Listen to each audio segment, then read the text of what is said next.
Hello, I'm Sarah Ditchfield, the founder of Candle by Events, a candle making experience company.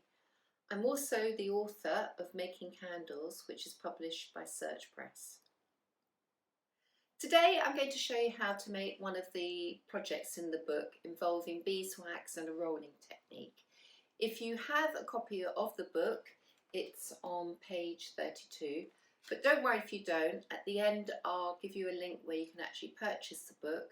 You may also be interested in our online candle making workshop, which actually includes beeswax sheets in the kit.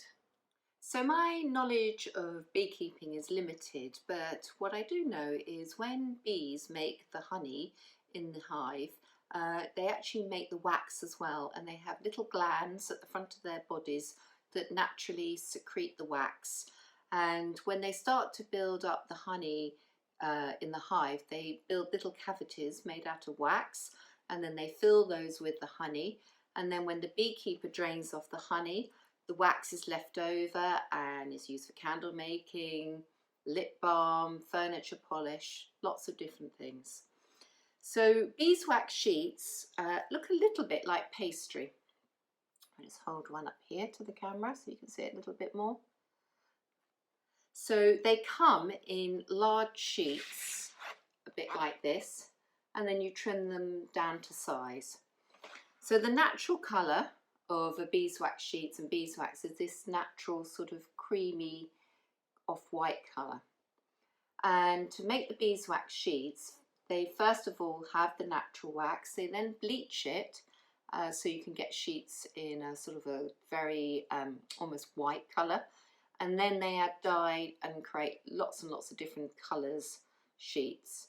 So you'll see, if I hold that up to the camera, it looks like it's got the little cavities in there like a honeycomb. And what actually happens is beekeepers put these in the hive, and it helps the worker bees start to build the cavities to put the wax in.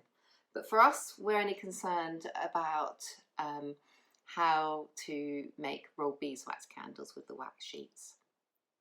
So I first would like to show you how to actually trim your beeswax sheets. I tend to use a cutting mat, or you could use a chopping board.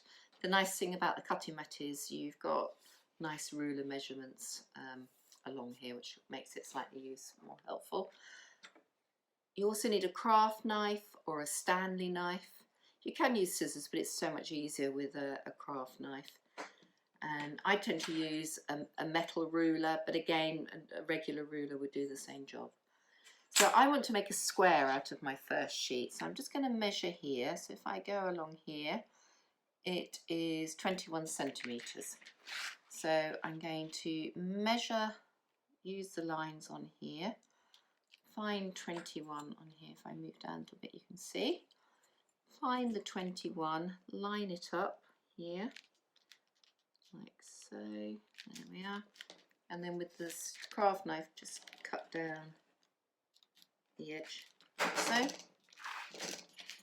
And there you are, you have a nice square sheet. Leave that there. Okay.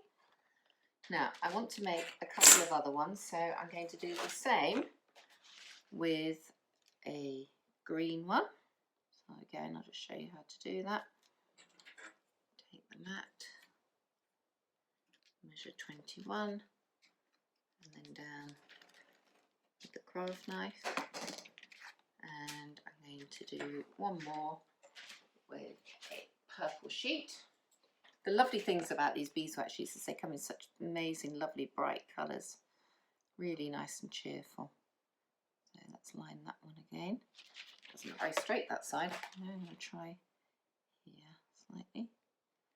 And what I do is I go down the line here, 21 and 21. Chop down like so. So that just shows you how you chop the sheets. So nice and easy. Okay, I'm just going to move my chopping board to one side. So the first candle we're going to make is with the square sheet. If I line that up there, and I'm going to grab a wick. And at the end I'll give you some pointers on the different wicks you can buy. You need certain wicks for beeswax. This one's actually a primed wick. I don't know if you can see on the camera, it's actually covered in wax. So a primed wick is a wick that's been covered in wax. And the reason you do that is it makes it easier to light the candle. You don't have to do it for the beeswax candles, but I tend to prime the wicks first. So what we're going to do now is, I can just move it a little bit closer so you can see. Place the wick about 1/2 centimetre along the edge. And then you're going to, it's almost like a fold initially, you're going to fold over and cover the wick. Oops, it keeps popping out, like so. And so you go all the way along the edge, like so, to cover that wick, so it doesn't pop out like it wants to. Okay, like so. There we are. And then you're going to repeat the process and roll again. And you'll see as it gets thicker, it gets easier and it becomes more of a roll than a fold. So ideally doing it as tightly as possible. You want to keep this edge as straight as possible too. And you keep rolling, keep rolling, keep rolling, keep rolling, all the way to the end. And there you have your candle. Okay, I'll trim the wick in a second, but just to give you an idea. So let's move on to the next candle, and then I'm going to cover how to actually finish the candles off with some decorations. So the next candle we're going to make, I'm going to get my chopping board back, my cutting board. Because the next candle we're going to make, we're going to make out of 2 triangles. So I'm going to get my purple sheet back. Let's line it up there so you can see it clearly. And this is a square, so it makes it nice and easy. We're going to make that into a triangle. So we just need to chop our square in half, like so. And I actually want to have some contrasting colours, so I'm going to use the purple and also the pink. So say, oops, so you can see it there in the camera. The same principle, and I'm going to make that square into 2 triangles, like so. Right. Okay, let's move the chopping board out of the way. Now I'm going to take our 2 triangles. So we've got the pink and the purple. Now the thing to remember is at the end of this, the colour you will see more of is the colour on the bottom. So we will see a little bit more of the pink to the purple. So you place 1 triangle on top of the other. You then take your wick and, as before, about 1/2 centimetre along the edge.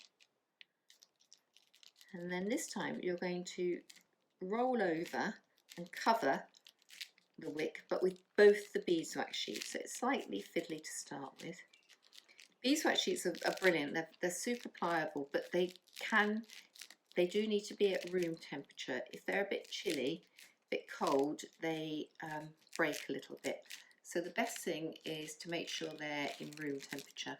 One quick way to actually warm the wax is literally, if I show you on this sheet, just to take it in your hands and just warm it on there, or place it under a radiator, but not for too long because obviously it could melt. Okay, so that's our first roll, and as before we're going to do it again. So you want to keep it as tight as possible, trying to keep this edge as before as straight as possible, and you're going to keep rolling all the way, and as it gets bigger it gets easier, all the way to the end. And there you have a rolled beeswax candle. And can you see we have the pink at the bottom, so you see slightly more of the pink than you do of the purple. I'm just going to show you one more candle, and then we'll move to actually decorating. So this sheet, I don't know if you can see, it's a slightly smaller sheet and it's tapered here. Can you see? It's slightly, so we're going to end up with slightly more slanted candle. So as before, you place the wick along the edge and you're going to put it on the slightly longer end than this end. And as before, you're going to fold over and then move into a roll. And you're going to keep rolling. And after a while, it creates a slightly different effect at the top of the candle. Roll to the end. If you can see there in the camera, it's slightly layered look at the top of the candle. So it's just a different effect of a candle. Lots and lots of different ways you can cut the wax to make different effects. Okay, so now I'm going to show you how to actually decorate the candle to make it look pretty and a little bit different. First thing I want to do is to trim the wick. So with some sharp scissors, I'm just going to trim it to about 1/2 centimetre at the top of the candle, like so. And I'm just going to grab an old offcut of the beeswax sheets, and what I'm going to do is I'm going to cut out some shapes. Now I tend to use these cutters, they're Sugarcraft cutters for cake decorating, but they work exactly the same. So all you need to do is you press down onto the shape, onto the beeswax, press down and then cut the shape out like so. And with these ones, actually pull the top off, and then there you have the first part of your flower.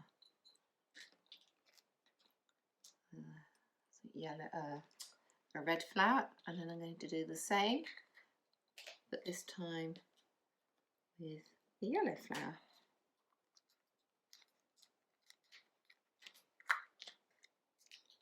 Like so.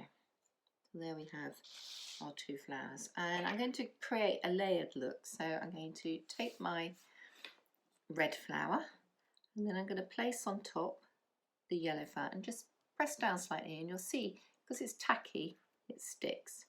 And then I'm just going to curl the leaves up, the petals up a little bit to make it more 3-dimensional, like so. And then with just a little tear off, a little offcut of the beeswax sheet, and I'm just going to roll that up into a ball to create the centre of the flower, like so. So there you have, just hold it up to the camera a little bit, the flower. So what I'm going to do now is I'm actually going to stick the flowers onto the candle. And I made some earlier, so I thought it might look nice if we alternate the colours. So you can see it just sticks, they stick down very easily. It's a little bit of pressure. There we are. And one more at the top. And there we are, if I hold it up there, you can see the finished candle with the little flowers, which looks really pretty. So I thought it would be useful to show you an example of some other candles I've made with the decorations. So this one here is made with the flowers too, and if you can see here we've actually put little petals on them, so it looks quite pretty. And that's on one of the taper candles. This one was also made on the table standards, and we just stuck some stars on there. Quite effective. I love this one. This is with butterflies, and if you lift the wings up a little bit it looks like they're flying. And then a little bit ahead, but come Christmas you could always make a Christmas tree. So same principle, and these are just rolled up little balls of the beeswax to create a Christmas tree effect. Just wanted to give you a little bit about lighting these candles. They do drip terribly, so make sure your candle's on an old mat when you light it, because I'd hate for wax to drip on your favourite coffee table or mantelpiece. I've recently put one in here, which is an old bottle, and you can see it's dripped down the side. This is actually an old gin bottle. Used to get some nice Chianti bottles, you don't see those so much, but an old bottle, and then they drip down and they really look quite pretty. So if you'd like to have a go at making this candle, the materials are quite inexpensive, and beeswax is a lovely wax to work with and great with children too. You can buy beeswax sheets and wick from candle making suppliers, Amazon and eBay. If you'd also like to learn other candle making techniques and have all the materials and equipment delivered free of charge to your door, you might be interested in my beginners online candle making workshop. The price is £99 and includes absolutely everything you need, from the wax melter, the thermometer, dyes, fragrance oil, containers and mould. You can see details on the screen. It also includes 20 videos, live online workshops, printed material and much more. If you'd like to purchase my book or my candle making kit, please click on the links below. Thanks. Thank you for joining me today, and I look forward to showing you how to make many more candles.